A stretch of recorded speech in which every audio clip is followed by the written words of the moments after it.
ബുള്ളറ്റിൽ 5000 number ബുള്ളറ്റിൽ കൊണ്ടുപോയി പീഡിപ്പിച്ചു എന്നാണ്. ആ കേസിനെ സംബന്ധിച്ച് അവർ മിണ്ടാത്തെ? അതൊരു പീഡനമല്ലേ? എന്തേ അയാളെ അറസ്റ്റ് ചെയ്യണമെന്ന് ആവശ്യപ്പെടാത്തെ?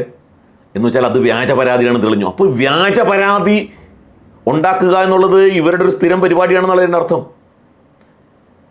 ഈ രത്നകുമാർ അതിനെക്കുറിച്ച് എന്താ? രത്നകുമാറിൻ്റെ ട്രാക്ക് റെക്കോർഡ് വളരെ മോശം റെക്കോർഡാണ്.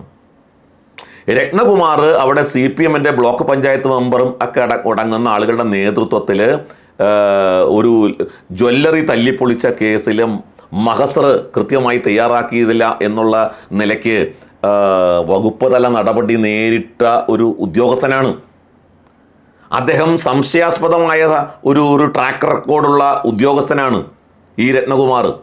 അതുകൊണ്ടാണ് രത്നകുമാർ ഈ കാര്യങ്ങളൊന്നും പരിഗണിച്ചിട്ടില്ലല്ലോ. ഞാൻ നേരത്തെ പറഞ്ഞ രക്തക്കരയുടെ കാര്യം, അല്ലെങ്കിൽ ജനുവരി 26 കാര്യം, ഇതൊന്നും. ഇനി അമ്മയെ വിസ്തരിച്ചോ? അമ്മ 9ാം സാക്ഷിയാണ്. അമ്മയാണ് പരാതിക്കാരി. അമ്മയാണ് പോലീസിൽ പരാതി കൊടുത്തിരിക്കുന്നത്, ഹൈക്കോടതിയിൽ പരാതി കൊടുത്തിരിക്കുന്നത്, പുതിയ അന്വേഷണ സംഘം വേണമെന്ന് പറഞ്ഞിരിക്കുന്നത്. അമ്മയെ വിസ്തരിച്ചിട്ടില്ല.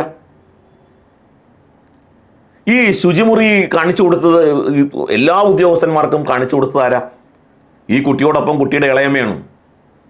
അവർ ചൂണ്ടിക്കാണിച്ച ശുചിമുറിയാണ് അതുവരെ പോലീസ് രേഖപ്പെടുത്തിക്കൊണ്ടിരുന്നത്. അതിജീവിത പറഞ്ഞത് ശുചിമുറിയും 164 സ്റ്റേറ്റ്മെൻറ്റിൽ പറഞ്ഞതും അതേ ശുചിമുറിയാണ്. പിന്നെ എങ്ങനെയാണ് ഈ ശുചിമുറി പെട്ടെന്ന് മാറിയത്? അപ്പം ഇതൊക്കെ ആസൂത്രിതമായിട്ട്. ഇനി അവിടെ അറബി പഠിപ്പിച്ചിരുന്ന ഒരു ടീച്ചറുണ്ട്. ആ ടീച്ചറുടെ മൊഴിയെ സംബന്ധിച്ച് എന്തേ രത്നകുമാർ ഒന്നും മിണ്ടാത്തത്? അത് അദ്ദേഹം ചോദിച്ചിട്ടുണ്ട്. അതെ, രത്നകുമാർ മിണ്ടുന്നില്ല അതിനെ സംബന്ധിച്ച്. അപ്പം ഇതെല്ലാം ഇതിനെ സംബന്ധിച്ച്. ഇനി മറ്റൊന്ന്, ഈ നമ്മുടെ കൗൺസിലേഴ്സിനെ സസ്പെൻഡ് ചെയ്തു. ഒരു കൗൺസിലറെ സസ്പെൻഡ് ചെയ്തു, വാർത്ത വന്നു. സസ്പെൻഡ് ചെയ്തല്ലോ.